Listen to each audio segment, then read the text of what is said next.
কিছু মাঝে সবাই দোয়া করবে।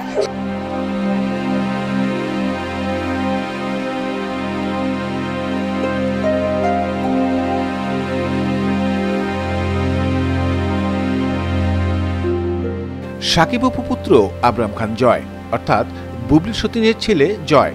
জয়ের সাথে নতুন বছরে বুবলির দেখা হয়েছে কিনা জানতে চাইলে তিনি বলেন, নতুন বছরে সাকিব ভাইয়ের ছেলের সাথে দেখা হয়েছে?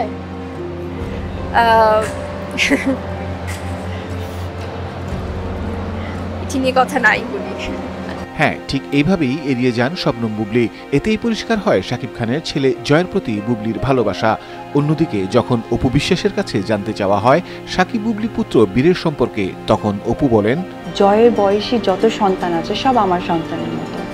আমি চাই কোনো কালো ধোয়া বা কালো ছায়া আর কিছু করুক, কোনো সন্তানের একটি সাজানো সংসার যেন ছায়ায় পরিণত না হয়। ছেলে বীরের জন্য কলকাতা থেকে কি কি উপহার নিয়ে যাবেন এরকম প্রশ্নে বুবলির জবাব ছিল, সেখান থেকে ইচ্ছা আছে যে এখানকার যেহেতু এত হিস্টোরিক্যাল একটা শহর, তো কিছু বই ওর জন্য নিয়ে যাওয়ার খুব প্ল্যান আছে।